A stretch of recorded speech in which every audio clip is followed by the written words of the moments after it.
Muito bem, nós vamos iniciar hoje uma série de exposições no livro de Amós, profeta boiadeiro. Nós vamos hoje para a primeira parte dessa exposição, lembrando que essas exposições são baseadas primeiro na palavra de Deus, na Bíblia Sagrada, como fonte principal de pesquisa, e nós estamos usando também os comentários do reverendo Hernandes Dias Lopes sobre o livro de Amós. Então vamos abrir Amós, capítulo 1, apenas o verso 1. Na sequência dos profetas menores aí nós temos Oséias, temos Joel e já temos na sequência o livro de Amós. Amós, capítulo 1, vai na página 1196, para quem tem a Bíblia com o inário Novo Cântico. Amós, capítulo 1, apenas o versículo 1. Nós vamos ler juntos esse texto da palavra de Deus. Todos encontraram? Então leiamos a uma só voz. Leiamos. Palavras que em visão vieram a Amós, que era entre os pastores de Tecoa, a respeito de Israel, nos dias de Uzias, rei de Judá, e nos dias de Jeroboão, filho de Joás, rei de Israel, 2 anos antes do terremoto. Amém. Senhor, louvado seja o teu nome, ó Deus, para todo sempre. Muito obrigado pelo dia abençoado que o Senhor nos concedeu. Muito obrigado por estar na tua casa, neste número expressivo de irmãos e visitantes conosco, para adorar o Senhor e também aprender, estudar e aprender da tua palavra. Nós queremos colocar toda essa série, ó Pai, de estudos expositivos no livro do profeta Amós, na mais plena dependência do Teu Espírito Santo, a começar por esse estudo, ó Deus. Agradecemos ao Senhor pelos enfermos, o Senhor tem curado, restabelecido, inclusive o Senhor José Mauri, nós estivemos orando por ele, pelo cateterismo, que foi bem sucedido, e nós agradecemos ao Senhor, o Senhor continue restaurando a saúde dele, que ele esteja crendo, confiando em Jesus, como seu Senhor e Salvador. Nós pedimos as Tuas bênçãos e agradecemos em nome de Jesus. Amém. Meus irmãos, Amós está aqui nessa lista de profetas menores no Velho Testamento, que são 12 profetas menores que vão de Oséias até Malaquias. Por que profetas menores? É por causa do pequeno conteúdo literário dos seus livros. Eles têm menos conteúdo registrado do que os livros dos profetas maiores, que são Isaías, Jeremias, Ezequiel e Daniel. Por isso são considerados os chamados de profetas menores. Quando pensamos na figura de Amós, Amós ele era um homem simples, de cultura simples, de origem humilde, um homem que era trabalhador na zona rural, um homem de mãos calejadas, de pele bronzeada, queimada pelo sol de 45 graus, lá da Palestina, naqueles 8º século antes de Cristo. Portanto, foi esse homem que Deus tirou lá do meio do gado, lá do campo, e fez dele um grande profeta em Israel.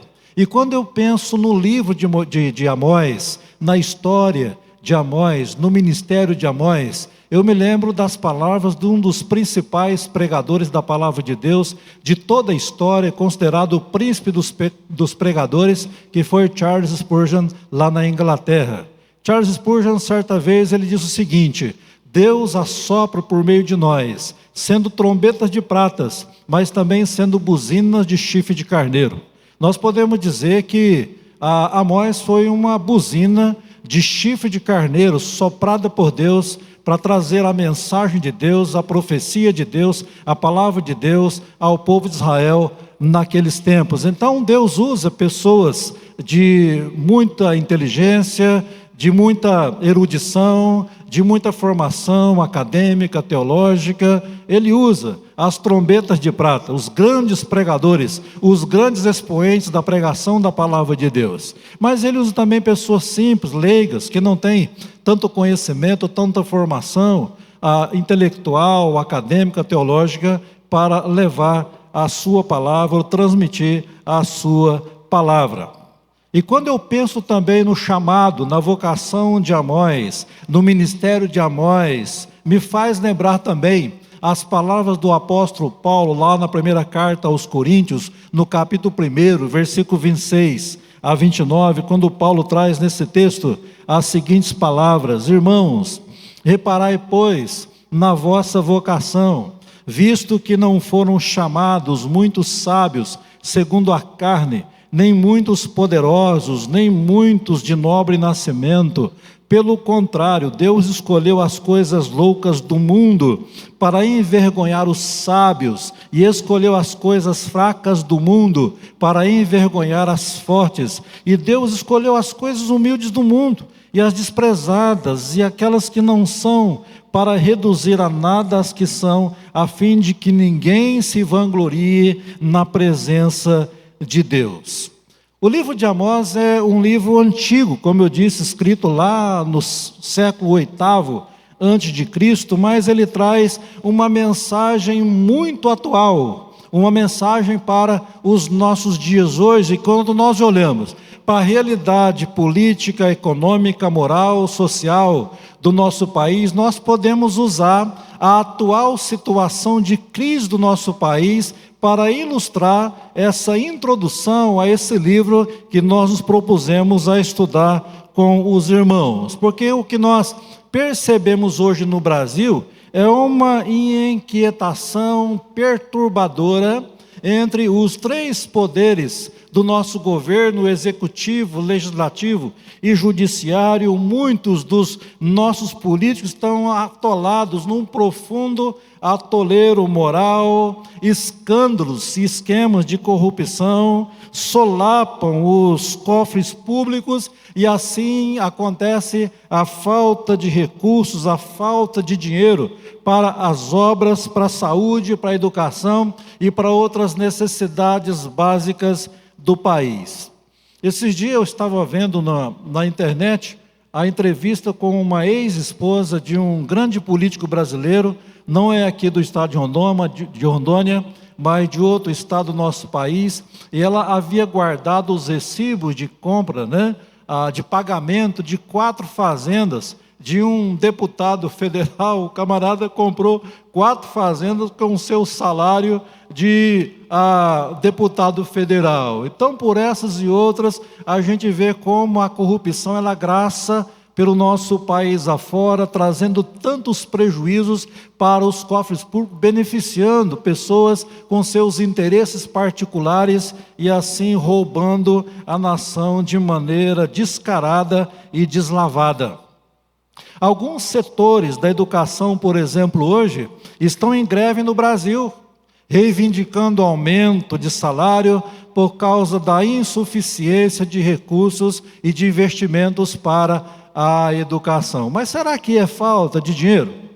Será que é falta de recurso num dos países que tem uma das maiores cargas tributárias do mundo, um país que arrecada bilhões, trilhões, através do pagamento dos impostos? E por mais que os impostos, por mais que se arrecadam os impostos, falta dinheiro para os devidos investimentos. Mas o que é isso senão a corrupção, que gera o desvio do dinheiro público, que se tornou algo comum, há uma cultura comum, natural no nosso Brasil hoje. Eu citei com o exemplo de um deputado federal, dentre milhares de políticos, na alçada federal, estadual e municipal do nosso país, que vivem esse estilo de vida corrupto, roubando a nação.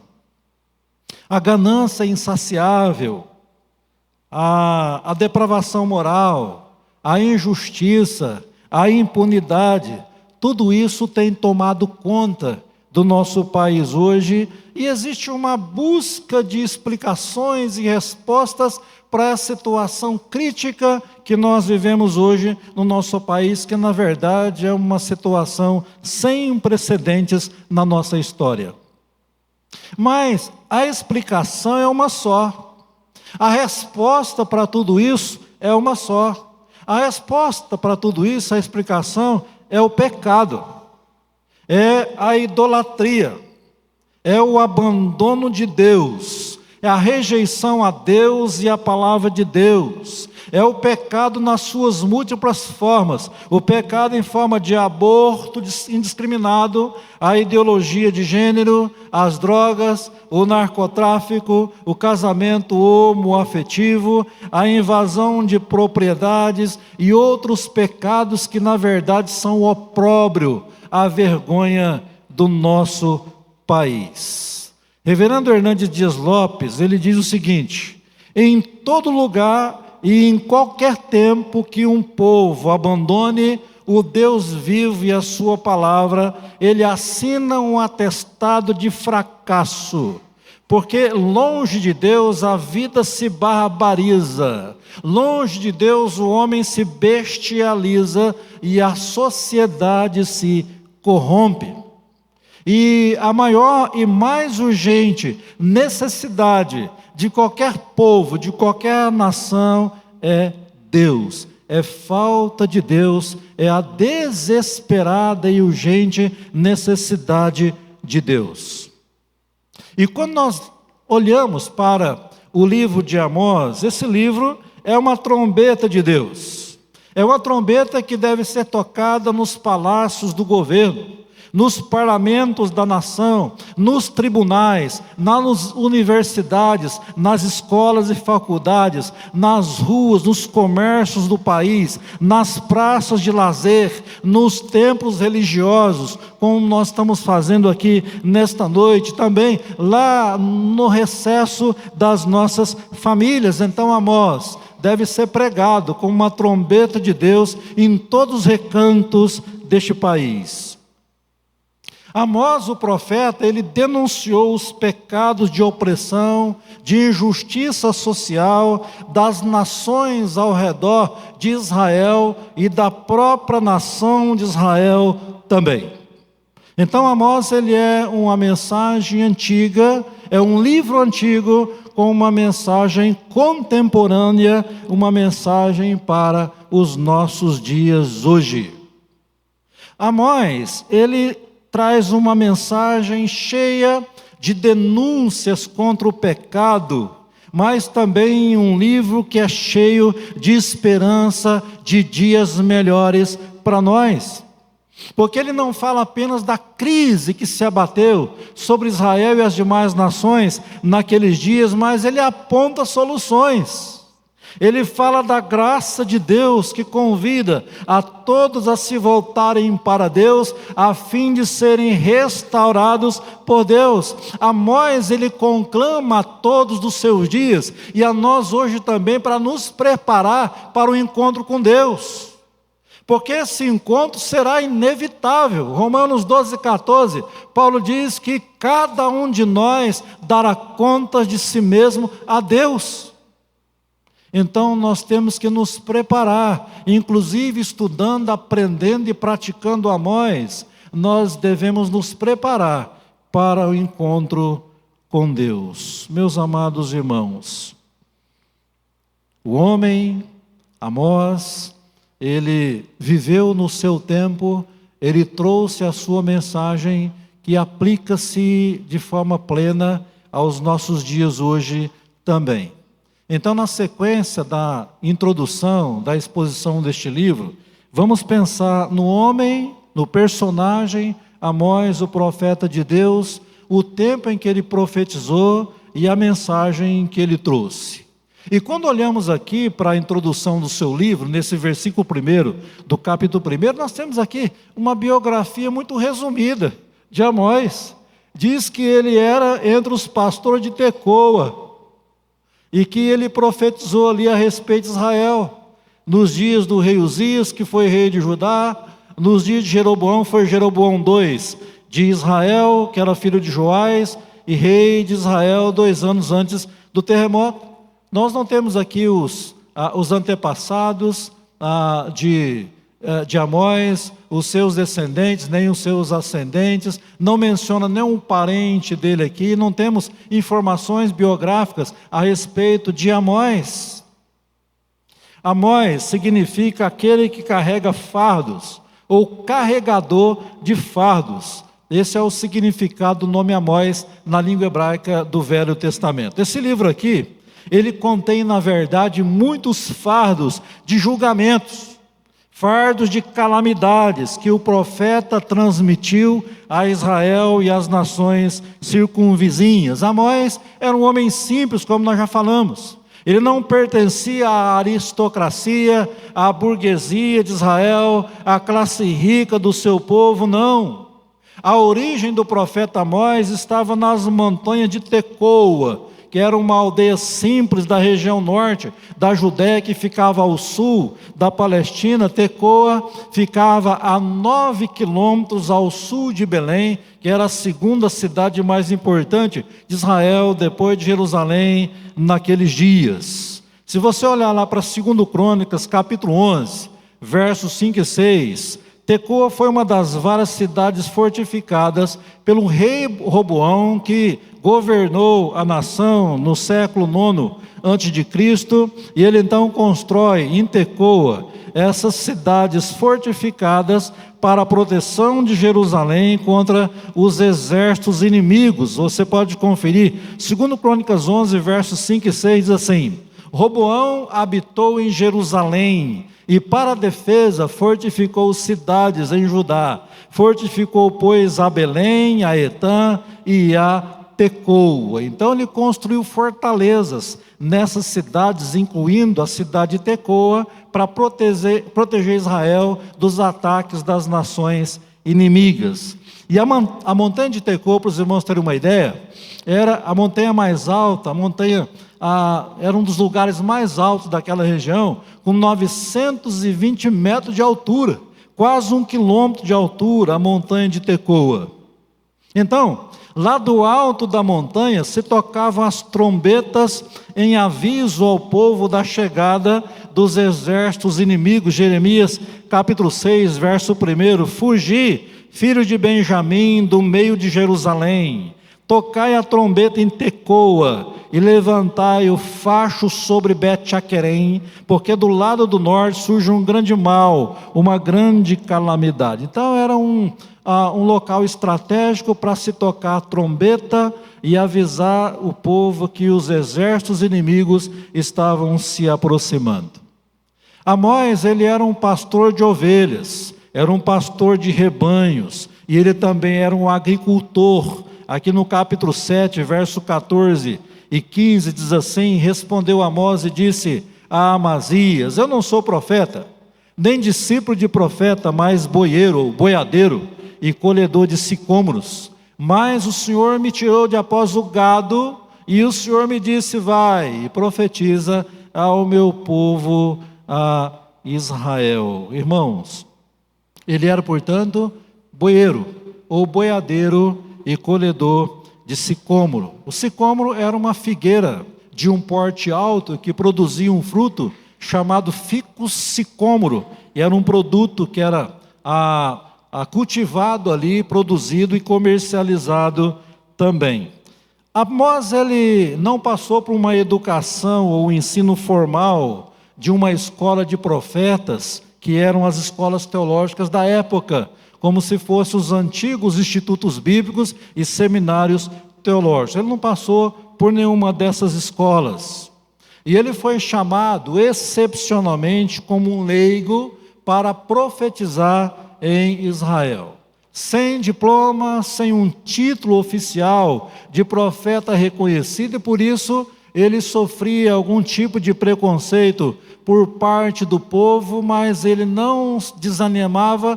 Por isso não se desviou do seu chamado feito por Deus para profetizar ao povo de Deus.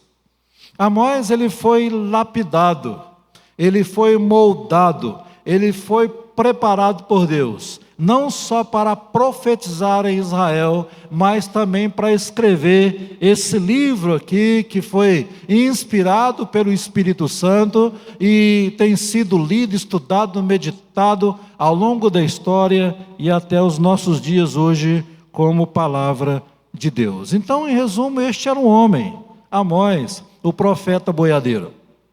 Mas vamos pensar um pouco agora sobre o tempo de Amós, o tempo que ele viveu.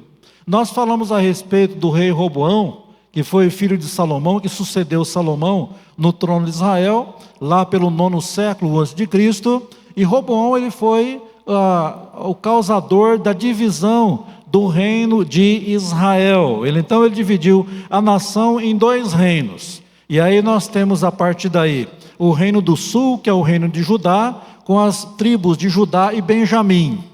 Porque houve um confronto entre ele e Jeroboão II, que havia conspirado contra ele. Então por essa razão houve a divisão do reino. Então Judá e Benjamim, as 2 tribos ficaram ao sul, com capital em Jerusalém, chamado Reino de Judá.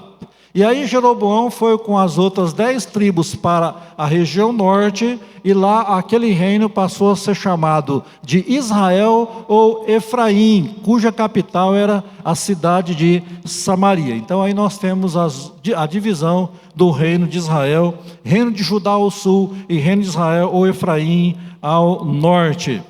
E Amós, ele profetizou num dos períodos de maior prosperidade econômica e financeira, tanto em Judá como também em Israel. Em Judá, o rei Uzias estava governando aquele reino e governou durante 52 anos. Um rei muito inteligente, de uma capacidade administrativa fabulosa, e ele fez grandes obras em Judá e promoveu o desenvolvimento econômico, estrutural, financeiro na nação de Judá.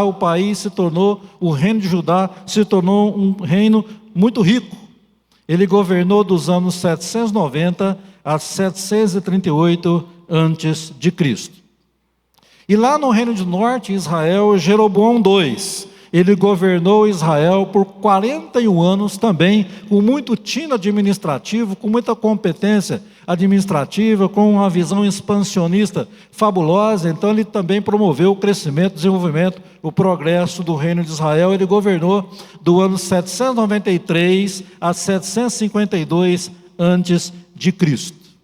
Amós também foi contemporâneo de Oséias. Eles profetizaram naquele mesmo período, e você viu aí quando nós lemos Oséias capítulo 1 de 1 a 10, aí no verso 1 do capítulo 1 de Oséias diz assim: palavra do Senhor que foi dirigida a Oséias, filho de Beeri, nos dias de Uzias, Jotão, Acaz e Ezequias, rei de Judá, nos dias de Jeroboão, esse Jeroboão aqui é o Jeroboão II, filho de Joás, rei de Israel. Então Amós e Oséias foram contemporâneos profetas naquele período.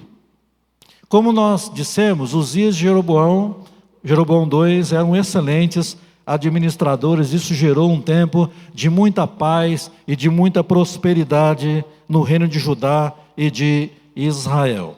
Acontece que a profecia de Amós, ela foi direcionada mais especificamente para o reino do norte, para Israel, ainda que a sua profecia também se estendeu para o reino do sul, o reino de Judá. E, de acordo com o capítulo 1, versículo 1, Amós, ele iniciou seu ministério 2 anos antes do terremoto. Que terremoto foi esse aqui?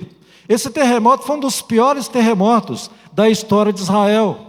Ele aconteceu durante o governo de Uzias em Judá e foi um dos mais violentos de toda a história do país. Segundo os estudiosos, os especialistas, aquele terremoto atingiu magnitude de 8,2 graus na escala Richter.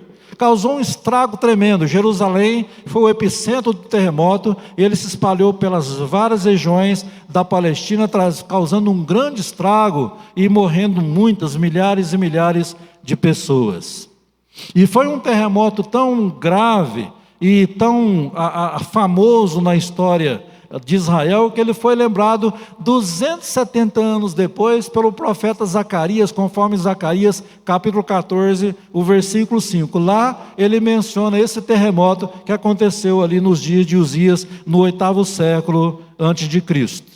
Mas não foi apenas o terremoto que aconteceu. Seguido pelo terremoto, houve também um eclipse solar no ano 765, Amós capítulo 8, verso 8 a 10, você pode conferir comigo, capítulo 8, verso 8 a 10. Por causa disto, não estremecerá a terra, E não se enlutará todo aquele que habita nela? Certamente levantar-se-á toda como o Nilo, será agitada e abaixará como o rio do Egito. Sucederá que naquele dia, diz o Senhor Deus, farei que o sol se ponha ao meio-dia, e entenebrecerei a terra em dia claro. Converterei as vossas festas em luto, e todos os vossos cânticos em lamentações. Porei pano de saco sobre todos os lombos, e calva sobre toda a cabeça, e farei que isso seja como luto por filho único, luto cujo fim será como o dia de amargura. Então aqui, 2 anos antes do terremoto e do eclipse, Amós ele profetiza exatamente essa grande calamidade lá em Israel. Ele profetizou no ano 765 a.C. e o terremoto e o eclipse aconteceram no ano 763 a.C., 2 anos exatamente depois que ele havia profetizado. Então nós pensamos aqui no homem, na figura do homem Amós, nós pensamos aqui no tempo de Amós e vamos pensar agora na mensagem de Amós. A mensagem de Amós nesse livro, ela traz 3 pontos centrais. Parece que Amós era presbiteriano. Ele pregava em 3 divisões, como nós pregamos hoje como presbiterianos. Mas é brincadeira. E o primeiro ponto central desse livro de Amós é o seguinte: os privilégios implicam em perigo. Preste bem atenção. Os privilégios implicam em perigo. Capítulo 3, versículo 2. De todas as famílias da terra, somente a vós outros vos escolhi, portanto eu vos punirei por todas as vossas iniquidades. Irmãos, o fato de Israel ter sido o povo escolhido de Deus como verdadeiramente foi, não dava a eles o direito de viver de qualquer maneira. De viver uma vida desregrada, uma vida sem compromisso com Deus, uma vida envolvida na idolatria, no paganismo daquela época, não. Então, mas eles alegavam isso: nós somos o povo escolhido de Deus, nós somos inatingíveis, nós temos imunidade étnica, nós somos um povo especial, então nós podemos viver do jeito que nós queremos viver, porque Deus nos escolheu e está escolhido e acabou. Então, a história passada não pode substituir o compromisso moral e espiritual no presente. Repetindo, a história passada não pode substituir o compromisso moral e espiritual no presente. Eu não sei quando foi que você se converteu. Eu sei que foi há 43 anos atrás a minha conversão. Deus me escolheu e me salvou. Deus te escolheu e te salvou. Mas isso, não sei quanto tempo isso aconteceu. Mas isso não dá o direito para hoje viver a vida do jeito que a gente quer. Nós devemos viver a vida no presente, de acordo com o que Deus quer. Ele prescreve para nós na sua palavra. Na reunião de oração, antes dessa, na outra, na retrasada, nós meditamos aqui em Apocalipse capítulo 22, versículo 11, sobre a má e a boa continuidade da vida. E lá em Apocalipse 22, verso 11, Jesus diz assim na revelação a João: continue o justo fazendo injustiça, continue o imundo ainda sendo imundo, o justo continue na prática da justiça, e o santo continue a se santificar. Então o fato de sermos o povo escolhido de Deus, predestinado lá na eternidade, antes mesmo de existir, não nos dá o direito hoje de viver a vida no pecado. O santo, o justo, deve continuar na prática da justiça. O santo deve continuar a se santificar. Então, primeiro ponto central da profecia de Amós: os privilégios implicam em perigo. Nós corremos 24 horas por dia o perigo de pecar contra Deus, de desagradar a Deus, descansando no berço esplêndido da predestinação e da eleição, porque Deus nos escolheu e nos predestinou, e a gente pensa que pode viver a vida de qualquer maneira. Segundo ponto central da profecia de Amós: Deus não isenta o seu povo dos seus juízos quando isso é necessário. Deus não isenta o seu povo dos seus juízos quando isso é necessário. Deus disciplina o seu povo.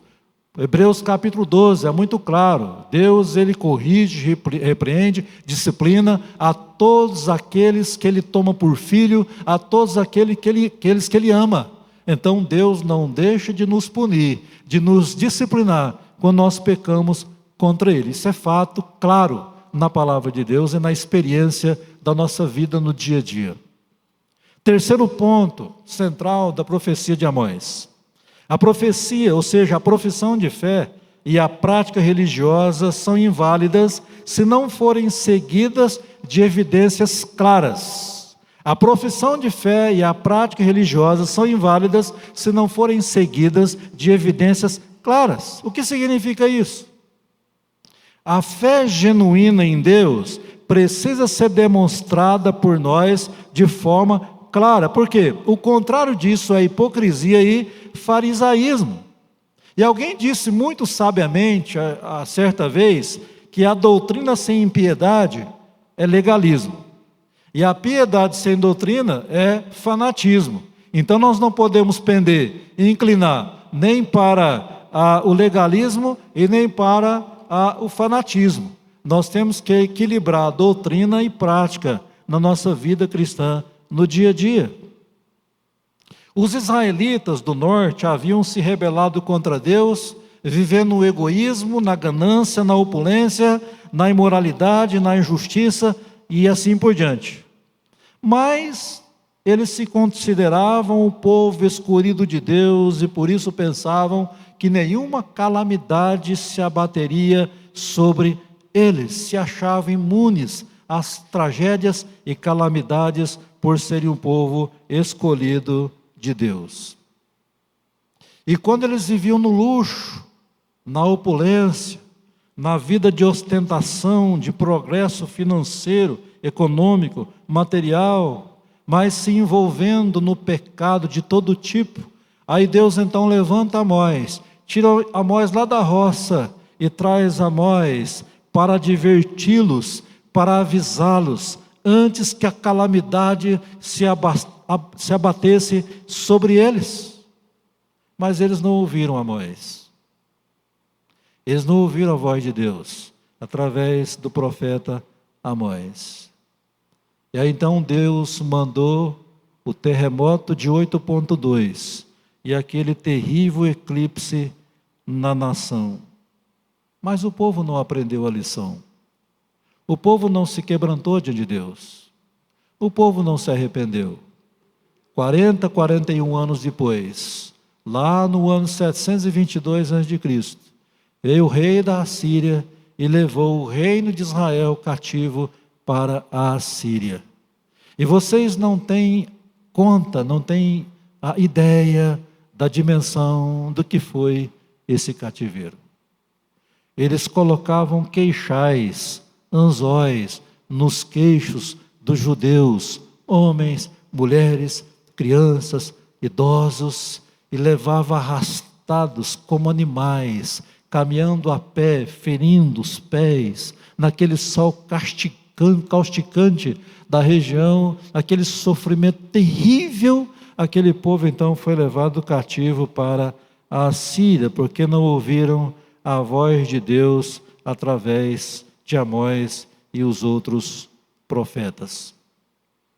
E meus irmãos, na sua mensagem profética, Amós ele não se dirigiu pessoalmente ou exclusivamente ao rei Roboão ou Jeroboão, lá de Israel, mas e também ao rei Uzias de Judá, mas ele se dirigiu ao povo como um todo. O povo que havia sido liberto do cativeiro egípcio 8 séculos antes, conforme capítulo 2, no versículo 10, quando ele diz o seguinte, verso 10 do capítulo 2, também vos fiz subir da terra do Egito, e 40 anos vos conduzi no deserto, para que possuísseis a terra do amorreu. Então, meus irmãos, esse povo, liberto do Egito, sustentado, preservado por Deus, naqueles 8 séculos depois do cativeiro, Deus estava agora falando com aquele povo mais uma vez, através de Amós. Sabe o que nós aprendemos aqui, meus irmãos? Deus sempre nos leva a lembrar da nossa vida pregressa, do cativeiro do pecado, de onde Ele nos tirou. Por quê? Nós precisamos lembrar ou relembrar a velha vida para valorizar a nova vida. Nós precisamos relembrar a velha vida para valorizar a nova vida. E nós devemos chegar à conclusão que o Egito não compensa. O cativeiro do pecado não compensa. Voltar a uma velha vida do pecado, de escravidão, de opressão espiritual, não compensa, não vale a pena. O que vale a pena é manter a nossa nova vida com Cristo, o nosso compromisso com Deus, com a palavra de Deus, com a obra de Deus, com a igreja de Deus, com a escola dominical, com a reunião de oração, com o estudo bíblico de quinta-feira, com o culto dominical, com as programações das sociedades internas, tudo que envolve o reino de Deus, as implicações do reino de Deus, deve fazer parte da nossa vida, nessa nova vida que nós vivemos em Cristo Jesus. Amós, ele dirige uma palavra às mulheres opulentas, às mulheres orgulhosas, consumistas, vaidosas, opressoras. Lá em Israel, capítulo 4, verso 1, diz aí: ouvi esta palavra, vacas de Bazã, que estais no monte de Samaria, oprimis os pobres, esmagais os necessitados e dizeis a vosso marido: dá cá e bebamos. Então a palavra de Amós agora é dirigida a essas mulheres de Israel que viviam uma vida desregrada diante de Deus. Mas ele também se dirige aos pais que pecavam e também induziam os filhos a pecar contra Deus. Capítulo 2, versos 7 e 8, diz o texto, a palavra de Deus assim: suspiram pelo pó da terra, sobre a cabeça dos pobres, e pervertem o caminho dos mansos. Um homem e seu pai coabitam com a mesma jovem, pai e filho prostituindo, assim profanam o meu santo nome, e se deitam ao pé de qualquer altar, sobre roupas empenhadas, e na casa do seu Deus bebem o vinho dos que foram multados. Então os pais, praticando o pecado da imoralidade sexual, da idolatria, e levando os seus filhos também para conduzir os mesmos pecados que os pais cometiam. Então nós aprendemos aqui o seguinte: os pais, eles precisam sim induzir os filhos a amarem a Deus, a obedecerem a Deus e não pecarem contra Deus. Aí nós temos que pensar como pais, para onde nós estamos conduzindo ou induzindo os nossos filhos hoje. Não podemos deixar os nossos filhos se enveredarem pelo mundo do pecado, mas devemos trazer os nossos filhos para Deus, para o reino de Deus, para a igreja de Deus, para a casa de Deus, para a presença de Deus. Ele traz uma palavra também aos fazendeiros, ao pessoal do agronegócio, lá de Israel, capítulo 4, versos 7 a 9, diz: além disso, retive de vós a chuva, 3 meses ainda antes da ceifa ou da colheita, e fiz chover sobre uma cidade e sobre a outra não. Um campo teve chuva, mas o outro que ficou sem chuva se secou. Andaram 2 ou 3 cidades, indo a outra cidade para beberem água, mas não se saciaram. Contudo, não vos convertestes a mim, diz o Senhor. Verso 9: feri-vos com o crestamento e a ferrugem, a multidão das vossas hortas, e das vossas vinhas, e das vossas figueiras, e das vossas oliveiras, devorou o gafanhoto. Contudo, não vos convertestes a mim, diz o Senhor. Ele traz uma palavra aos soldados do exército da nação, capítulo 5, o versículo 3, capítulo 5, verso 3, porque assim, diz o Senhor, a cidade da qual saem 1000, conservará 100, e aquela da qual saem 100, conservará 10, a casa de Israel. Ele fala a respeito dos soldados, que eram regimentados para o exército, e assim deixavam suas casas, suas cidades, para aderirem ou se alistarem no exército e fazerem parte do exército da nação. Ele diz uma palavra aos juízes da nação de Israel, capítulo 5, versículo 7: vós se converteis o juízo em alosna e deitais por terra a justiça. Palavra para os juízes, que eram responsáveis de estabelecer a justiça na nação, mas pelo contrário, eles promoviam a injustiça. E aí Amós traz essa palavra pesada contra os juízes de Israel. Ele traz uma palavra aos homens de negócio, no capítulo 5, versículo 11, portanto, visto que pisais o pobre e dele exigis tributo de trigo, não habitareis nas casas de pedras lavradas que tendes edificado, nem bebereis do vinho das vides desejáveis que tendes plantado. Os homens de negócio que eram fraudulentos nos seus negócios ou nas suas negociações. Ele traz uma palavra também aos adoradores de Israel, capítulo 5, verso 21 a 23, aborreço, desprezo as vossas festas e com as vossas assembleias solenes não tenho nenhum prazer. E ainda que me ofereçais holocaustos e vossas ofertas de manjares, não me agradarei deles, nem atentarei para as ofertas pacíficas de vossos animais cevados. Afasta de mim o estrépito dos teus cânticos, porque não ouvirei as melodias das tuas liras. Eles adoravam a Deus de boca para fora, com muito som, instrumentos, muitos decibéis, muito barulho, mas era como lata vazia. Muito som, muito barulho por fora, mas nenhum conteúdo por dentro. Assim eram os adoradores de Deus em Israel naquele tempo. E por fim, ele traz uma mensagem aos homens e mulheres jovens de Israel, capítulo 8, versículo 13.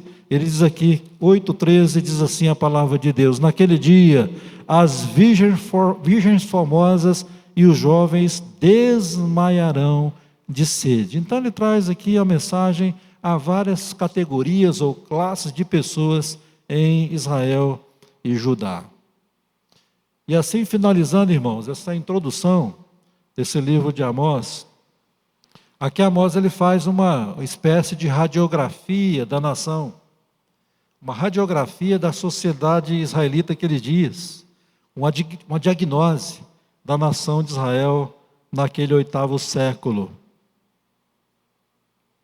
que se aplica de forma muito clara aos nossos dias hoje no Brasil, que nós vivemos no século 21.